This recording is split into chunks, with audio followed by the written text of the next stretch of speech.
The real reason why men treat women poorly. We're going to dive into this today and what a man needs to heal from this.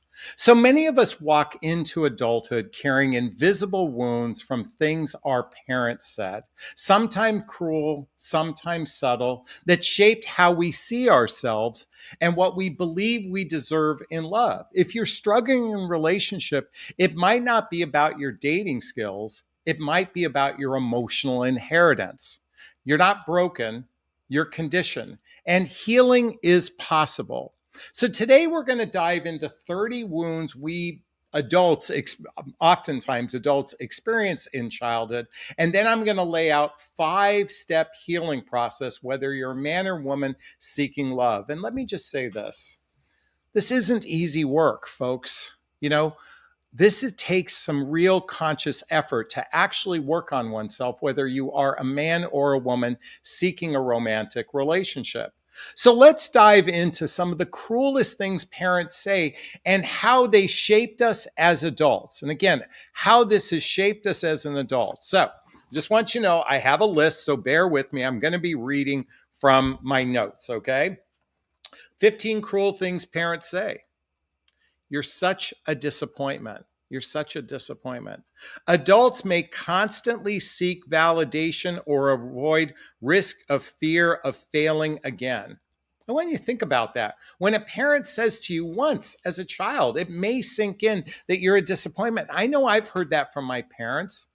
And I didn't know, and I'm sure my parents didn't know. I don't think they did this intentionally, but it created as an adult seeking validation, avoid risk of fearing or failing.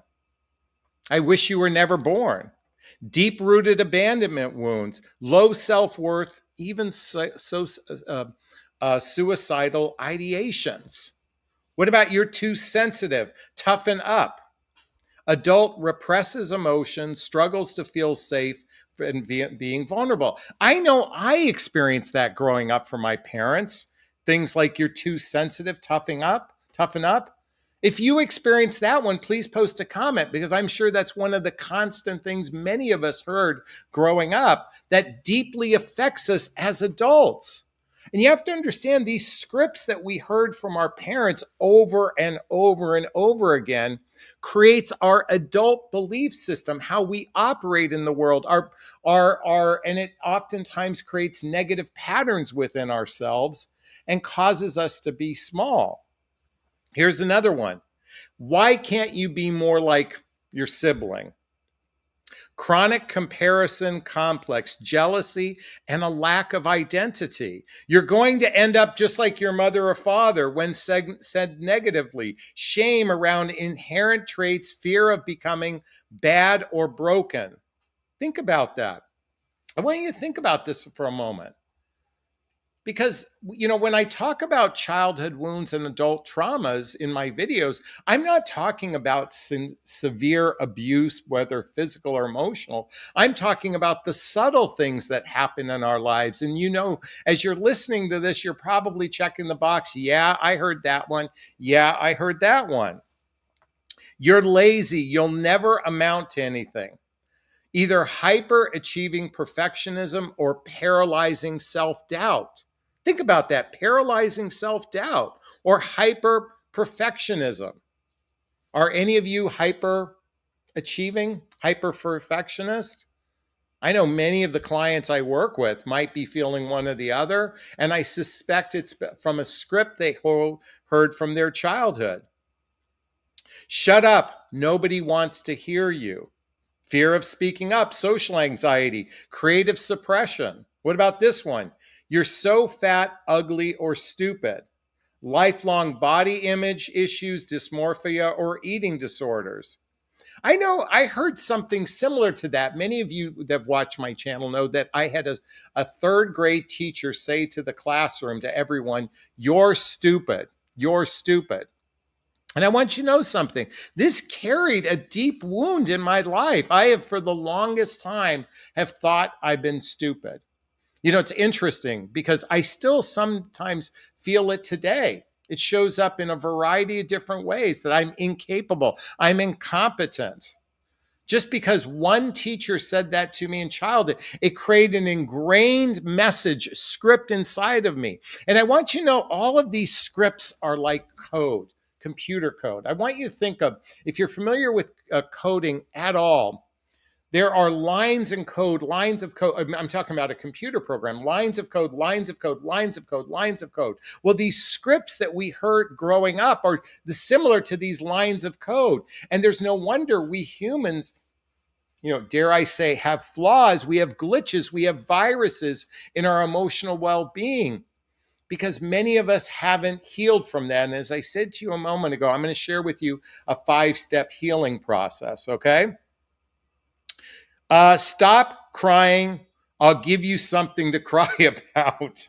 I'm sorry, I'm laughing at that one because it's so cruel.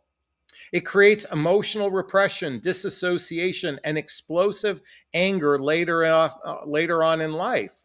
That's interesting. Explosive anger later on in life. Stop crying or I'll give you something to cry about. What that I think that suggests to me is a stuffing down of our emotions. And so it's no wonder humans blow up at times. They need to vent because they've been repressed as children to stuff their emotions. You ruined my life. How about that one? Guilt, chronic people pleasing, belief that they're a burden. You're bad. Look at that. Internalized shame, belief that they are the problem, not that they have one. I mean, think about that. Internalized shame just by saying you're bad. Think about it. And I know I did this to my son. I'm looking at the picture of my children behind me. I know I did that to my boys, and I feel so terrible. Some of these things I even said to them, not wishing to harm them, not being intentional, but I will own that I've said that. And I'm sure that has ramifications, certainly as my adult son probably is navigating life, because I created scripts that made him think he wasn't worthy. And it beats me up internally as a father that I did that. It breaks my heart that this could affect him in his love life at some point in time. And I know some people are just saying, well, just, toughen up. We're adults. We need to handle it. But when you're talking about years and years and years of scripting, and certainly I was a loving parent. I'm sure you were a loving parent to your children. I'm sure your parents might have been loving parents. But think about the habitual scripting. You'll never amount to anything. Fear of making mistakes, procrastination, imposter syndrome. I know I heard that from my mom. No one will ever love you if you act like that. How about that one? Or how about no one will ever love you like I love you? Attachment issues, fear of rejection, performative relationships. Think about that. I'm sure if this happened to you, did your parents ever say, no one will ever love you the way I did? How about I'm ashamed of you?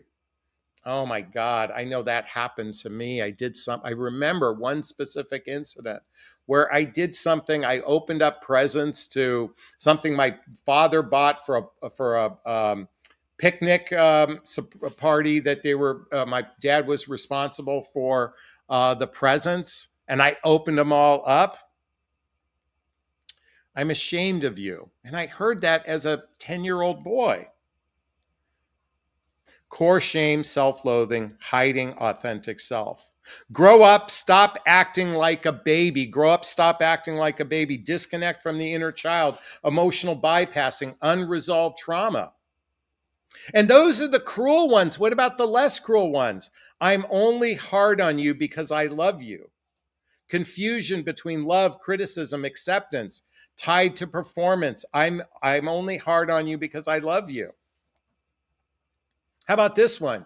You'll understand when you're older. Dismissing feelings, creating emotional walls and distrust. My God, I said that to my son. You'll understand when you get older. But by the way, I think I said that to him as an adult. So I'm just going to say, I told him, being a parent is really tough. Is really tough. How about this one? Boys don't cry. Girls must be nice. Boys don't cry. Girls must be nice. Gender role rigidity, repression, and inauthenticity. We don't talk about things like that in this family. Silence around difficult emotions experiences emotional constipation. I have a dear friend, she's Asian, and she tells me the stories of things just like that. We don't talk about this in our family. I know I know within the Asian culture, there's this tight lipped about sharing publicly things. And she shared with me the emotional trauma she experienced. And she has good mother and father. She cares for them. She loves them dearly. But there's this scripting that we heard over and over and over again. And again, I'll share a 5-step healing process in a moment. You're fine when you're clearly not. Gaslighting instincts. Adult questions their own emotions. Think about that. When your parents tell you you're fine when you're clearly not, they are gaslighting you. I'm sorry. I'm laughing at this because it didn't occur to me. Adults question their own emotions. You're always or you'll never. Fixed mindset labels, black and white thinking. That's just how life is. Get over it. Emotional numbness, avoidance, toxic resilience. That's just how life is. Get over it. How many times have your parents said, just get over it when you were a child? Just get over it. Have you ever said it to your own children? I know I have. It's not that big of a deal. Oh my God, I heard that one. I can't tell you how many times it's not that big of a deal. Minimizing pain, disconnection from authentic self. Did you hear that? Minimizing pain and disconnecting from our authentic self. When our parents talk to us in this contempt manner, usually we did something to aggravate them, sometimes very minor. Sometimes we could have been annoying fucks. I'm sorry, I could have been that way. How about this one? Because I said so. Instills obedience over understanding, poor critical thinking boundaries. Because I said so. You're being dramatic. Oh my God. I remember saying that to my son. Oh my God, I feel terrible about that. Invalidates emotional experiences, internalizes shame around feelings. Think about that. Invalidates emotional experiences. Do you sometimes wonder, you've heard it said men are emotionally unavailable, men are emotionally constipated, men are emotional zombies. Can you imagine what the scripting we men heard throughout our lives? And you can relate to it as well. This scripting oftentimes unintentionally creates a wall between us and another human being, especially when we want to be in romantic partnership with them, because all of these scripts going on in our childhood affects us as adults. Don't talk back. I'll give you something. Don't talk back inhibits self-expression and healthy conflict skills. We gave you everything. What more do you want? Oh my God, I heard that from my parents. We gave you everything. What more do you want? Guilt around wanting more love, freedom, individuality. You're lucky you have it better than I did. Dismisses pain as less valid, encourages comparison instead of empathy. Oh, I think I did that with my sons. You'll never survive out on your own. Dependency, self-doubt, fear of independence. And lastly, other kids don't act like this. Create shame about natural development behavior, people-pleasing tendencies. So when men give mixed signals, or a woman give mixed signals, or a man or woman behaves or treats someone poorly, is it possible the scripting? I know we are adults and we are beyond our childhood, but many of us haven't healed from our childhood wounds or adult traumas. We are a population of walking wounded. So as I shared this, maybe we can have a little more understanding. Maybe we can have a little more compassion. Maybe we can do the work for ourselves because we can pay this forward to anyone else we meet in our life. So I want to share with you a 5-step healing process. And step number 1 is to recognize the script. Start noticing your inner dialogue in dating. Are you telling yourself things like, I'm not good enough? They'll leave me anyway. Trace these thoughts back to when you first heard them. So If you're a man watching this, if you're a woman watching this, I want you to go inward and said, have any of these scripts you heard in childhood? And awareness and recognition is the first and most important step. Because if we can take ownership of this, we can take ownership of our behavior going forward from this place. Number 2, name the wound without blame. Name the wound without blame. This isn't about hating your parents or even yourself if you treated your children this way. It's about acknowledging that love doesn't always equal emotional safety. You can hold compassion for them and the truth for yourself. Let me repeat that. Name that wound without blame. This isn't about hating your parents. It's about acknowledging that love doesn't always equal emotional safety. You can hold compassion for them and the truth for yourself. Number 3, reparent your inner voice. Reparent your inner voice. Speak to yourself the way you wished your parents had. Say, I'm safe. I'm worthy of love. My feelings are valid. I'm safe. I'm worthy of love. My feelings are valid. This is where real rewiring begins. It starts by reparenting ourselves. And certainly you can seek personal development, self-help, and spiritual work or therapy. This is where my book was birthed. What the heck is self-love anyway? A journey of personal development, self-help, and spiritual work. By the way, there's a link below to get a copy of my book. This is where we begin to reparent ourselves, watching podcasts like this, watching videos, going to workshops. We can reparent our inner voice. Every morning for 30 minutes, I listen to an I am affirmation to help rewire my brain, rewire those thoughts in my head. Oh, in fact, if you haven't read the book, The Untethered Soul by Michael Singer. If you do have read this book, write it down. I've read this book. This is an amazing book to help you talk to the voices in your head. I highly recommend this. The Untethered Soul by Michael Singer. Practice nervous system safety. Number 4, practice nervous system safety. In relationships, just don't look for attraction. Look for calm. Seek partners who feel emotionally safe and consistent. Chemistry without safety just replays the trauma. I want to repeat this one. Practice nervous system, Practice nervous system safety in relationships and in dating. Don't just look for attraction, entertainment, romance, and physical connection. Look for calm. Seek partners who feel emotionally safe and consistent.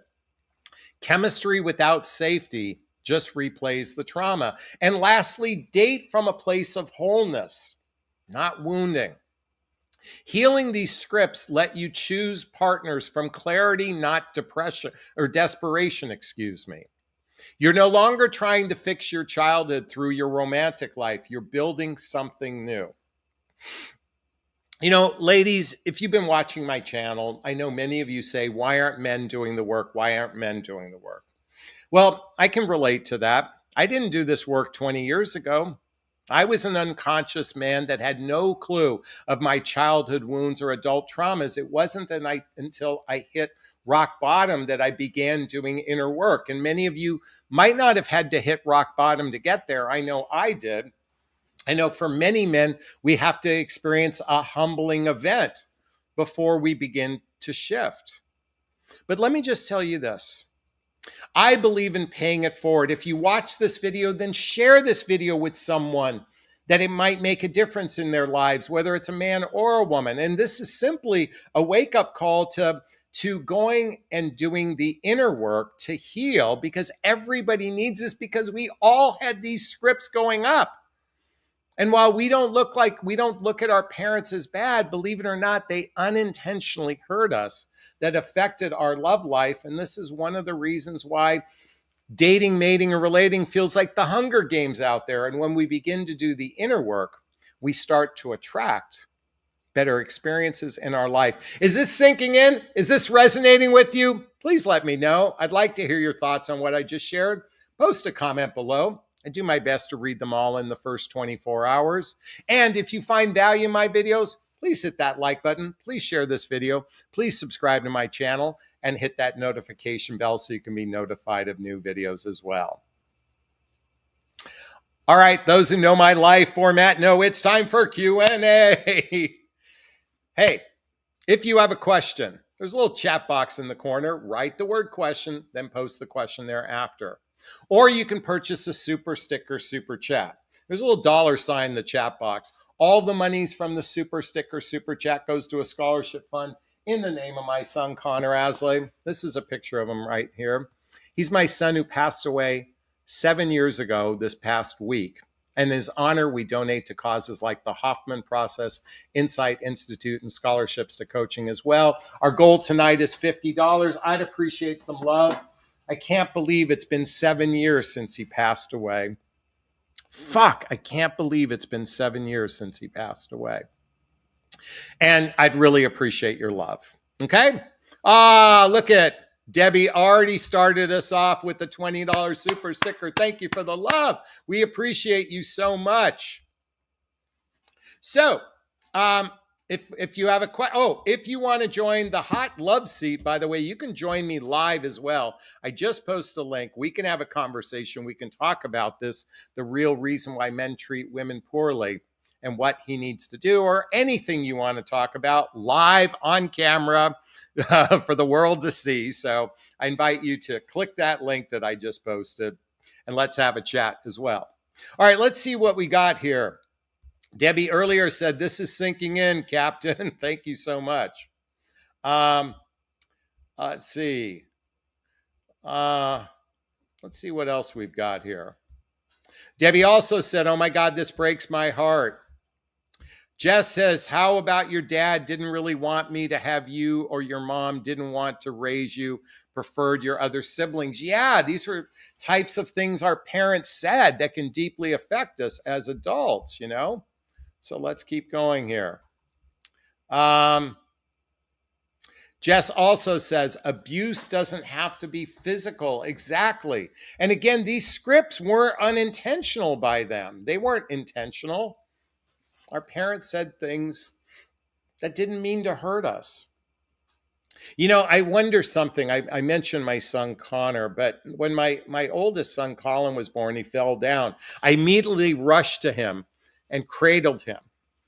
You know, but I also noticed that didn't always work, you know, to stop the crying. So by the time Connor was born, if he fell down, I let him cry for a minute and he seemed to soothe himself. And what's interesting is I look at the way they started to become adults, they were kind of different. You know, so maybe unintentionally giving lots of love wasn't the best script as well either. Maybe too much love out of fear of being overly protective might have caused something. I'm just speculating here. I'm not a psychologist and I don't have a degree in this area. I'm just speculating how that might have affected a child in their adult life. All right, if you have a question, Lori says, my parents had worse things said to them in the 40s and 50s. Yeah, if we go back generationally, you know, each generation probably did have it some degree worse. I just kind of wonder if us baby boomers and Gen Xers were overprotective of our children going forward. And maybe one of the challenges they lack is true resilience, because maybe we were overprotective as parents. I've heard, and we have a bunch of walking adult babies walking around. At least that's what I've heard anyway. Okay. Barbara's in the house and she says, I think that every generation tries to do better than the one before them. Yeah, that's probably true. I think to some degree we try to do better than the generation before us. So that's a good point. Again, if you have a question, write the word question and post the question thereafter. I do think I have a list of questions that came in here. I'm going to share, I've got some questions that came in. So here's one. Every time I start dating again, I feel like I fall into the same old trap. What's the biggest mistake people make, like me, when trying to date and find love after 45? I love this question. So let me repeat that. Every time I start dating again, I feel like I fall into the same old traps. What's the biggest mistake people make finding love over 40? Okay. I think most of us have adopted the belief that attraction, entertainment, romance, and physical connection is the pathway to relationship success. And so, without any understanding that true relationship success lies in compatibility and alignment with one another. In fact, true relationship success, from my vantage point, is about developing a solid, fun friendship with the other person, a fun friendship. I say fun friendship. You know, I recently did a video where I talked about the movies Harry Met Sally, the TV show Friends, and the movie The 40-Year-Old Virgin. And if you look at all three of those movies, or the two movies and the TV show, what did they have in common, the couples? They had a deep, abiding friendship for one another. Now, in The 40-Year-Old Virgin, it was built a little bit more accelerated than the TV show Friends. And by the way, I was thinking of Monica and Chandler when I was thinking of the TV show Friends. But what's interesting is that I believe that our hyper focus on physical attraction, particularly because of dating apps, the swipe technology has us marginalizing people to a physical photograph without any real interest in who they are as a person. Do they make you laugh? Do you banter well together? I think, and I happen to be known as sapiosexual, which means I'm attracted to intellect and emotional maturity. At least that's the way I interpret being sapiosexual. Can someone write the word sapiosexual in the chat box? And then if you want to, Google that later. But I'm very attracted to that. That's what turns me on. That's what I want in a life partner. Someone I can talk to for endless hours. Someone who's like me, that is willing to unpack the crazy thoughts that I have, that wants to go into the playground with me, to be in the sandbox, to talk about philosophy, psychology, human behavior, spirituality. That's where friendship, that's where romance lies for me in some ways. And as Debbie says, I think friendship before romance. I've often said romance should be reserved for couples in a relationship, not as an entry point into a relationship. Let me repeat that. I think romance should be something reserved for couples in a relationship, not as an entry point. You think about love bombing, that's an entry point to physical connection. Romance is an entry point to physical connection. It's not necessarily about a heart connection. And as Ty has written, sapiosexual, exactly. Google that. I want you to look that up for yourselves. You know, so do yourself a favor. Look that up. Sapiosexual, because I think many of us want a true heart connection with another human being. We're not dependent upon people for our financial survival per se. And I think what many of us want is a true heart connection. And if you're also demisexual like I am, bump, bump, bump, bump, bump. What is demisexual, Jonathan? Demisexual means that you need a heart on to go with your heart on, so to speak. And I'll be candid with you, I can't seem to ejaculate unless I feel a real emotional connection with someone. So emotional connection is an important factor. We can't minimize this. So again, when the hype, coming back to the question that came in, when the focus is on physical attraction and not a genuine emotional connection, it oftentimes sets up for failure, because we keep going. What happens is you go from one person to the next to the next. Okay? So thanks so much for that question. I really appreciate it. All right. Hey, by the way, if you found value in what I just said, post a comment below. I'd like to hear your thoughts on that. And again, if you really did like it, hit that like button. Please share this video. Please subscribe to my channel and hit that notification bell as well. All right. If you have a question, write the word question, post the question there after. And don't forget to purchase a super sticker, super chat. We have more questions that came in, so let's see what else we've got. Jonathan, I met someone really great, but sometimes their past baggage seems heavy. How can I tell if it's something we can work through, or is it something, or if it's going to sink the relationship? Let me repeat that. I met someone really great, but sometimes their past baggage seems heavy. How can I tell if it's something we can work through or it's going to sink the relationship? Great question. All right. So I think it depends on their wounding. So I have this belief that relationship readiness is a function of the following, And I've written this down. Their desire, capacity, and vision exceeds their fears and past hurts. Let me repeat that. Their desire, capacity, and vision seeks their fear and their past hurts. Okay, so coming back to this question, how do you identify their past hurts? Well, you listen very carefully to how they talk about their past relationships. Now, I've been in the dating marketplace for quite some time, and I've noticed a significant percentage of women who are still very deeply wounded by their past relationships, by their exes, if you will. And when they talk negatively about their exes, that to me represents most likely pain in their lives. And sometimes that pain is so palpable, you can literally feel it from them. Now, it might seem like they're incapable of a relationship, but I believe if you have unresolved or haven't forgiven your past partners, haven't genuinely forgiven your past partners, if you're still carrying pain, that residue will carry forward in any new relationship. That doesn't mean the person can't be in a relationship, but most likely they are still stuck from their past. And if they're stuck in their past, it's going to make it very difficult to really lean into a future relationship. So again, they have to desire a relationship. You know, a lot of people say, well, I'm not looking for anything serious. I just want something casual.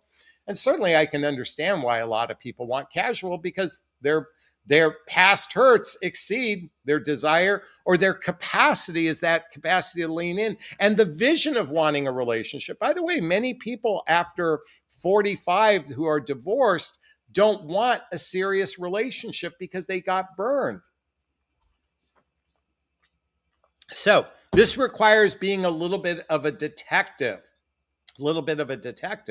And as Lori has pointed out here, yes, and Australian men are very good at hiding their feelings, being taught to be tough and not share any emotions. This is why you have to be a detective. You have to ask about their past relationships.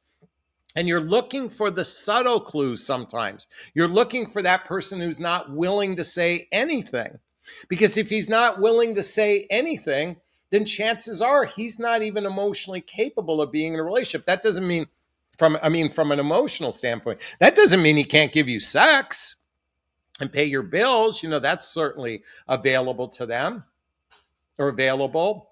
But don't you want a real heart connection? And if you want a real heart connection, I suspect you're going to want to ask those tough questions. I call it radical honesty, pre-qualifying your prospect. And that means being vulnerable, being authentic, being transparent, not vomiting your feelings all at once and not giving them everything all at once, but stepping into those difficult questions and having serious conversations. The minute two people like each other and are attracted to one another, that's when game is on. And as Ty says right here, we have to ask the deep, hard questions when getting to know someone. Because if you don't, you're rolling the dice. You're rolling the dice with your heart. And I don't think that's a very smart move these days. Is this sinking in? Is this resonating? I want to hear your thoughts. Post a comment below. I do my best to read them all in the first 24 hours, and hit that like button if you found value in what I just shared, okay? All right. Let's take one more question. Oh, and Julianne says exactly. So thank you so much. All right. Oh, if you want to join the love seat, here's a link. You can join me now live. We can have a conversation. Be interesting to hear what you have to say. Looks like we have a bashful group tonight, which I understand. That certainly happens. If we don't have a question pop up, we're going to take one from the board again.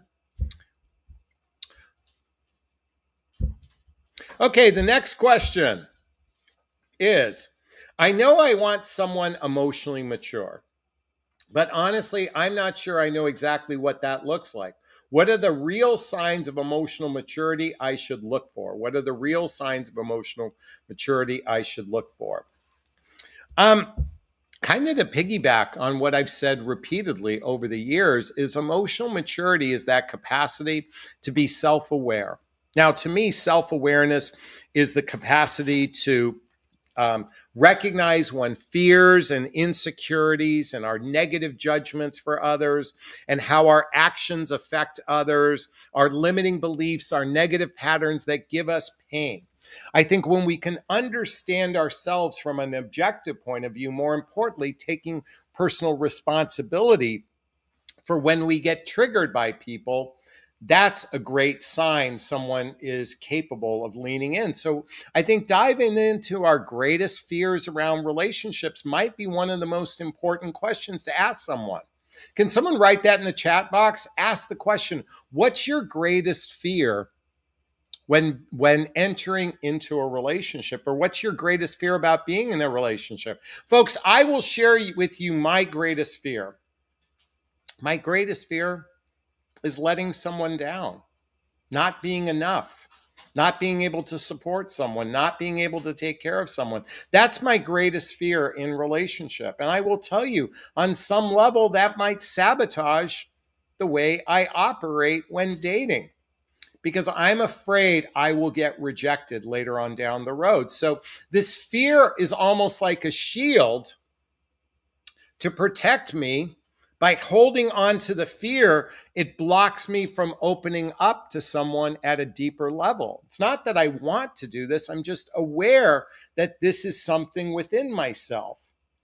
And so when we start to, ideally, you have to choose someone who's willing to go into the sandbox with you and talk about these things. This is just my perception. Not everybody is capable of this. Maybe 80% of the population isn't capable of going this deep. I don't know what that is.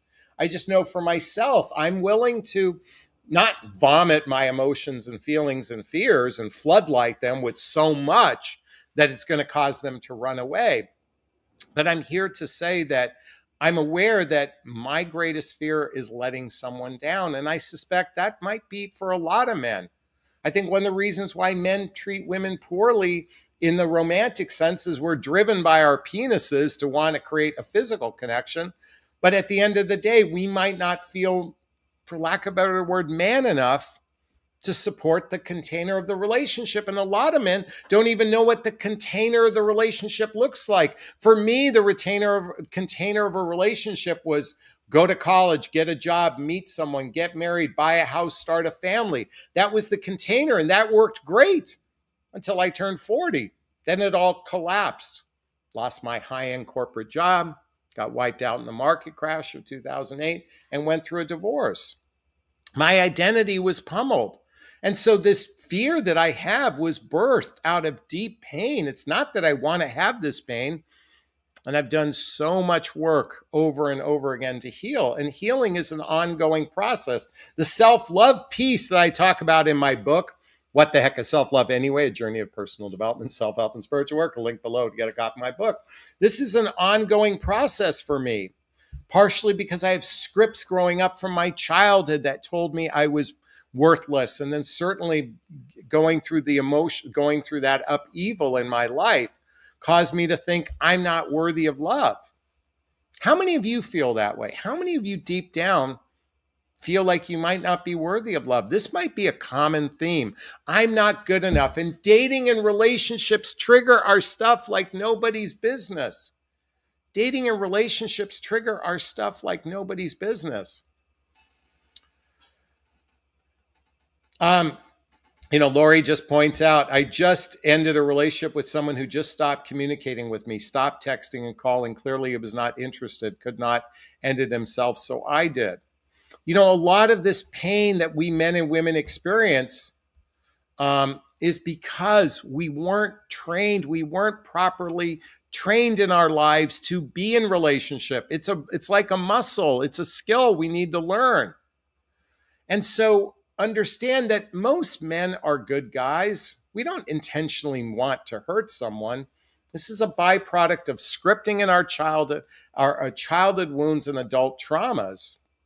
And again, coming back to the question, how do I know someone is emotionally mature and honest?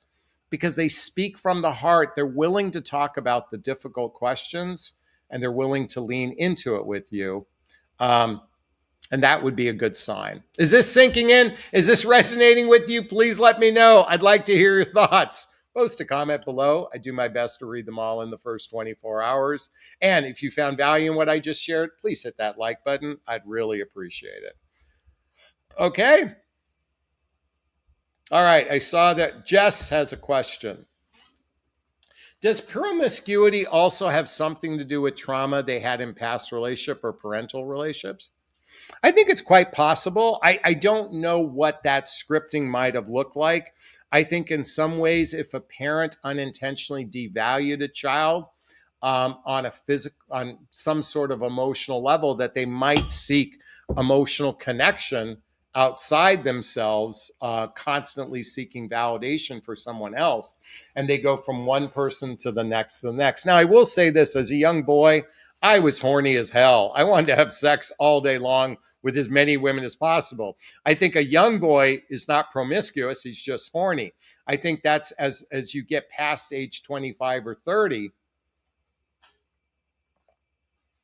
I think it might be a little bit different ball game. So that's just my perception on that. Great question, Jess. Thanks so much. Jeanette's in the house. My partner told me that he wanted to end the relationship because he felt that I look bored during sex. And he said that maybe he might be better off with someone else. Any recommendations? Well, that's interesting that he said you were bored during sex. So, Jeanette, great question. Do you feel you're bored during physical intimacy? Do you feel like you're not enjoying it? Are you not giving signals that you're feeling pleasure? Do you guys talk about your pleasure to one another? I think he's feeling something from you. So this invites a conversation between the two of you, Jeanette. This is a really great question. What signals do you give him that you're experiencing pleasure? He might be feeling like he can't satisfy you because there's no feedback coming from you. If you're giving feedback and this is happening, then that I would say that this is an excuse for something else. I would say this is an excuse for something else. But if you're giving genuine feedback, by the way, are you having an orgasm with him? And are you vocal about that orgasm? I'm curious. Okay, so he has ED and I tried. I get tired. Excuse me. Where'd I get? Well, I don't get, okay, so he has ED, I get tired, but that's not really answering my question. Does he satisfy you in the bedroom? Does he give you pleasure? Now, I understand that most likely if he has ED, he's carrying shame. Folks, I have ED. I need a blue pill, and that doesn't always work. And it's a very shame. It can create a lot of shame. Does he offer oral pleasure towards you? Does he use finger manipulation towards you? I would say if he's not dedicated to your pleasure, and maybe because he's experiencing shame, but the fact that he said you're bored tells me that, okay, he does, but he takes a long time to finish. But you're not answering my question, Jeanette. You're not answering my question. Are you giving him feedback? Are you experiencing pleasure? Just say yes or no. Just let me know. Are you experiencing pleasure? Yes or no. And do you give him feedback? Yes or no? We men need feedback. We need to know that we're satisfying you. Otherwise, if we are not doing anything, we're thinking you're bored. We're thinking we can't satisfy you. we're going to probably move on. Sounds like, okay, wait. Sounds like you arrest compatibility. Wait, compatible. All right, let's see what Julianne says. There's so much more than just penis in the vagina. Okay, I do. All right, I do, but he takes 1 hour to finish. Okay. So I get that piece. I can tell you as a man, it can take me a long time to ejaculate. Now, what I like to do, and I'm just giving you some feedback, is I do it in breaks, a little bit of sexual pleasure. I give a little sexual pleasure to my partner, come back to me, come back to them. So I like to split it up because sometimes it takes like a gorilla grip of pressure, mostly on myself to get there. Well, not actually this would be a curious question, Jeanette. When he masturbates, does it take him a long time to finish? Okay, does it? By the way, as Jess says, an hour is pretty awesome on one level. We could look at that. I mean, I like to have love making last an hour. I think it's, like I said, a little pleasure for her, a little pleasure for me, a little pleasure for her, a little pleasure for me. And when I say little, I mean a lot within that. Julianne does talk about tritantric sex. It's so intimate, so much more than just the end goal of orgasm. Yes, yes, yes, yes. I want to piggyback on this. She's absolutely right. I will tell you that in my own life, I have studied a bit of tantric, and tantric isn't the same as Kama Sutra, but it's learning that pleasure can happen in so many a variety of different ways. Ladies, have you ever had a man kiss you on the back of your neck and it sends shivers down your spine? I know it happens to me. That's all part of the sexual pleasure. Okay, Jeanette's just jumped back in. All right. He does not finish, so feel like I make effort and nothing happen. So, does he masturbate? I mean, does he masturbate to get off? I'm curious about that. But this is a great question. I mean, again, are you sexually pleased by him? Maybe you guys are misaligned in the bedroom. I mean, again, men with ED, this can be also, it can be psychosomatic to some degree.